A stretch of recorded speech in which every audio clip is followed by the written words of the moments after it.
Rentrée scolaire 2016-2017 difficile pour le village de Kapi-Sorivogo dans le nord du pays. Les populations ont construit une école en paille pour leurs enfants.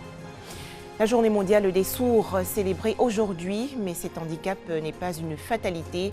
Dans ce journal, le témoignage d'un adolescent de 14 ans. Enfin au Gabon, la réélection du président Ali Bongo Ondimba, validée par la Cour constitutionnelle. Madame, Monsieur, bonsoir et bienvenue sur RTI2. Rendons-nous tout de suite à Kapi-Sorivogo, village situé à environ 5 km de Ferkessédougou, dans le nord du pays. Pour la rentrée scolaire 2016-2017, une cinquantaine d'enfants du cours préparatoire fréquentent une petite école construite en paille. Rien à voir avec l'écologie ou le développement durable. Tout simplement, ce village ne dispose pas d'infrastructures scolaires. Et autre situation horrible, les petits apprenants sont inconnus au fichier de l'éducation nationale. On en parle avec Kone Pargasoro.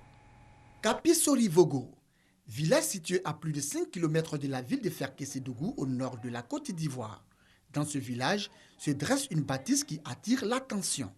Cette bâtisse est faite en paille.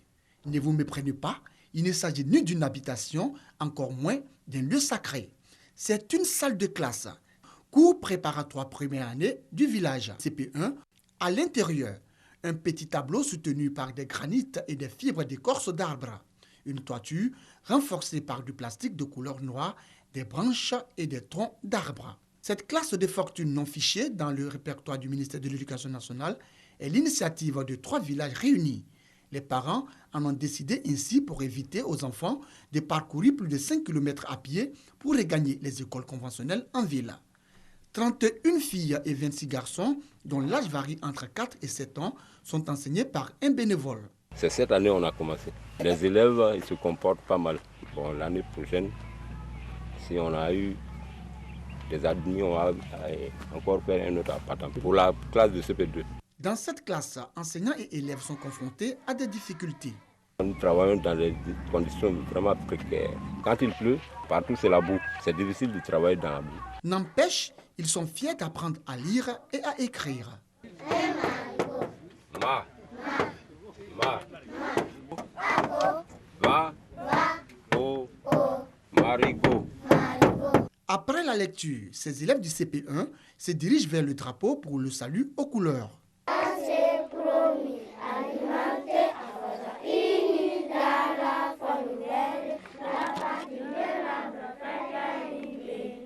L'hymne national terminé, retour en classe pour poursuivre les cours. Ce, en présence de Depenongon, le chien studieux du village, toujours heureux d'entendre les chants entonnés par ses élèves du CP1.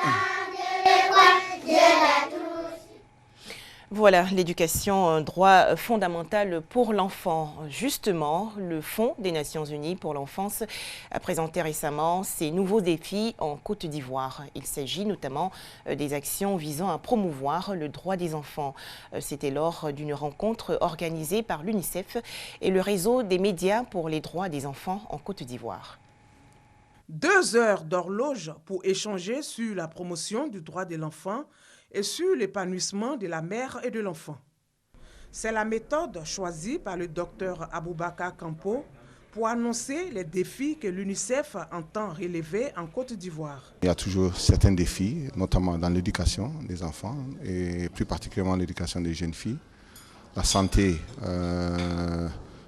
des enfants, mais aussi des populations ivoiriennes, dans l'enregistrement des naissances. Ça, c'est surtout la protection, c'est un droit de l'enfant, droit à l'identité, où l'UNICEF est fortement impliqué. En clair, il s'agit de servir les populations qui sont le plus dans le besoin en mettant un accent particulier sur l'enfant. Des actions soutenues par le réseau des médias pour les droits des enfants en Côte d'Ivoire. Permettre aux journalistes d'échanger avec tous les acteurs qui sont vraiment engagés dans tout ce qui touche les problématiques des enfants en Côte d'Ivoire. La démarche empruntée par le REMEDSI et l'UNICEF est saluée par les journalistes. Nous en sommes heureux. Nous allons faire en sorte que nos organes de presse, n'est-ce pas, travaillent donc dans ce sens-là pour aider donc l'UNICEF dans sa mission et donc aider la Côte d'Ivoire à se porter de mieux en mieux. Le réseau des médias pour les droits des enfants envisage de créer un réseau régional des journalistes de la sous-région pour pouvoir mieux engager la problématique du droit de l'enfant et éditer une charte qui régule le traitement de l'information au niveau des enfants dans la presse. Des explications de Davis Oyo et Grace Kando. Autre actualité, 24 septembre, c'est aujourd'hui la journée mondiale des sourds. Il s'agit notamment de sensibiliser le grand public à être solidaire avec les personnes ayant un handicap auditif. Justement, parmi ces individus, certains refusent la fatalité. À l'exemple de Adama Yede Sanogo, dans la commune de Yopougon. Cet adolescent de 14 ans travaille durement pour se prendre en charge. Doigt de laser l'a rencontré. Chef du service formation continue à l'école ivoirienne des sourds, consultant en prise en compte du handicap, directeur de l'ONG Société sans barrière de Côte d'Ivoire. Autant de responsabilités à l'actif d'Adama Yede Sanogo, sourd depuis son jeune âge. Je suis né entendant. Je suis tombée malade à l'âge de 14 ans. J'ai eu la méningite. Après, je suis guérie, mais je suis restée sourde. À cette période, j'étais en classe de CM2. Je suis allée en 6e avec les autres enfants entendants. Mais je regardais le tableau ou je regardais les cahiers de mes voisins et j'étudiais à la maison. Adama Yede Sanogo est marié et père de 2 enfants. Son handicap ne dépeint pas sur sa vie familiale. Être sourd n'est pas une fatalité pour lui. Ça fait 12 années de mariage. Je suis très heureuse dans mon couple. Aucun problème. Entre ma femme, mes enfants et moi, il n'y a aucun problème de communication. Mais ils sont conscients que leur papa est sourd. Ils ont appris les signes avec moi. Il est important que les personnes sourdes puissent avoir accès à l'emploi. À l'école ivoirienne des sourds de Yopougon, plus de 300 personnes en état de surdité sont encadrées chaque année. Elles sont formées à l'apprentissage des signes.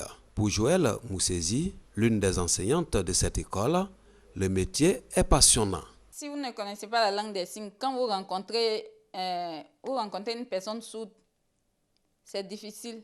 Vous avez un message pour la personne, c'est difficile de lui transmettre ce message-là. Je pense que la langue des signes doit être vulgarisée. Pour la prise en compte des personnes sourdes, une journée mondiale leur est dédiée depuis 1958. Elle est célébrée le dernier samedi du mois de septembre de chaque année et donne ainsi l'occasion d'égrener les difficultés auxquelles sont confrontés les sourds dans le monde. C'est aussi le lieu de sensibiliser la population au langage des signes. Un tout autre sujet à présent, l'opération propreté et embellissement des villes et communes de Côte d'Ivoire, une initiative du ministère de la Salubrité urbaine, est dans sa phase pilote et c'est la commune de Cocody qui l'a accueilli. Plusieurs quartiers, notamment Bonoumin et Atoban, ont bénéficié de travaux de curage des canaux. Opération présidée par la marraine Afoussiata Bambalamine, par ailleurs ministre de la Communication. On fait le point avec Franck Quadio. Des caniveaux obstrués par boue et eau stagnante dans le quartier d'Atoban, commune de Cocody, les populations n'en veulent plus. Et pour traduire la volonté, cette activité d'assainissement du cadre de vie à la réalité, le lancement de la phase pratique de l'opération Je range ma ville, j'arrange ma vie, lancée le 25 juillet dernier par le ministère de la Salubrité urbaine et de l'assainissement dans la commune de Cocody. Cocody phase pilote donc est divisée en 12 zones. Ena, Bonoumen et Atoban sont à la zone 9. Leur marraine Afoussiata Bambalamine, porte-parole du gouvernement, donne le premier coup de pelle. Nous avons désigné donc des marraines, des parrains pour donner de façon symbolique la vision que nous souhaitons. Demander à ces personnalités qui ont été désignées de s'impliquer réellement, effectivement, pour dynamiser et rebooster, je dirais, le travail qui est fait effectivement par les personnes qui participent au quotidien à la propreté donc, des différentes localités. Ces personnes qui participent à la salubrité sont membres du comité local, des habitants du quartier qui entendent se mobiliser. Nous sommes à la fois victimes et plaignants, c'est-à-dire que c'est nous qui salissons et c'est nous après qui nous plaignons parce que comment on va faire, les caniveaux sont sales, les zones ne coulent pas, les ouvrages de drainage sont... Donc c'est nous-mêmes qui sortons. Et la pérennisation de cette action repose sur les habitants d'Atoban qui doivent s'impliquer fortement dans le curage des caniveaux, dans le nettoyage de la rue. Une mobilisation souhaitée aussi dans toutes les autres zones et communes concernées par le programme. Notons que l'opération Je range ma ville fait partie du projet gouvernemental d'embellissement des villes et communes de Côte d'Ivoire. Tafolo, village situé dans la région du Hambol, dans le centre-nord du pays.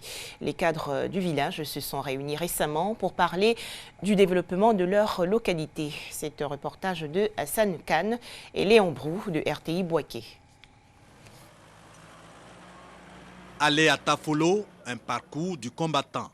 La route impraticable annonce déjà les difficultés des populations. 3000 âmes sans électricité ni eau potable. Les puits, seule source d'eau. Unique infrastructure de base, cette école. Nous sommes dans la sous-préfecture de Fronan, à 18 km de Katiola, loin de la modernité. Tout ce qui est projet communaux et autres, nous n'en bénéficions pas. Et donc nous sommes totalement isolés ici, nous sommes enclavés ici. Il faut que nous soyons unis, que tous les cadres, pour que nous soyons un noyau dur pour amorcer le développement de notre village. Cette journée dite du développement, une occasion pour les cadres d'insuffler un dynamisme nouveau au développement de Tafolo. Tout commence par la réhabilitation de la pompe villageoise en panne depuis des années. Une œuvre à l'actif du maire de Katiola. Lorsque nous recevons, nous voyons donc une telle mutuelle avec un tel dynamisme et une telle union dans le village. Effectivement, nous sommes encouragés à poser des actes parce que nous savons que derrière cette mutuelle et derrière, il y a une population rassemblée et qui va profiter de ces bienfaits. La réhabilitation de la pompe villageoise sonne certainement le glas du développement, l'eau, source de vie, étant désormais accessible à Tafolo. Autre actualité, le Lodjibois dans le sud du pays veut relancer sa culture. Et pour atteindre cet objectif, les autorités municipales sont à la recherche de nouveaux talents. Elles ont même créé un studio d'enregistrement. C'est un reportage de Soro Corona et Kader Sogodogo de RTI Boaké. Divo reste l'une des villes culturelles de la Côte d'Ivoire, d'où sont partis de nombreux artistes, dont la troupe théâtrale Djibois, Manu Gallo, l'orchestre Roya et Feu Louga François. Cet aspect qui faisait la fierté de Divo tend à disparaître. Pour redonner à Divo sa valeur culturelle, la nouvelle équipe municipale mène des actions avec l'acquisition d'un orchestre. Un orchestre qui va permettre de détecter de nouveaux talents. Au cours des vacances scolaires 2016, la mairie de Divo a initié un concours d'orchestre dénommé J Podium, à travers Loisirs Vacances. Pendant un mois, les jeunes se sont essayés aux instruments et au micro à la grande joie des populations.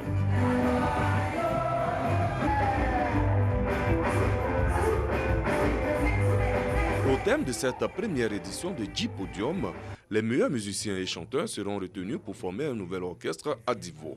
La mairie de la capitale de la région du Lodjibois a exprimé son engagement à accompagner toute action allant dans le sens du réveil des activités culturelles à Divo. Kwaku Kofi Amédé a annoncé la création d'un studio d'enregistrement à Divo. C'est de faire tous les efforts pour que Divo redevienne ce qu'elle a été. Il y a beaucoup de jeunes artistes qui sont à Divo. Donc nous sommes convenus de pouvoir faire un tout petit studio d'enregistrement de sorte que ceux qui veulent sortir des petits albums puissent le faire dans ce studio-là. Toutes ces actions sont menées pour revaloriser la culture d'Ida et faire de Divo la capitale de la culture du Lodjibois. Fin du suspense au Gabon. La Cour constitutionnelle a validé la nuit dernière la réélection du président Ali Bongo Ondimba. La plus haute instance du pays a rejeté l'essentiel du recours de Jean Ping, l'opposant gabonais qui aujourd'hui dénonce un déni de droit. Est proclamé élu Ali Bongo, réélu à la tête du Gabon.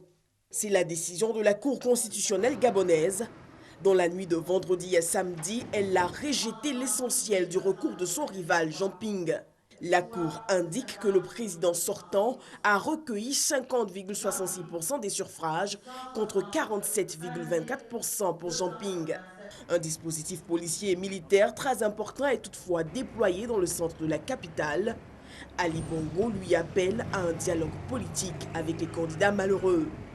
Du côté de Jean Ping, par contre, la pilule ne passe pas.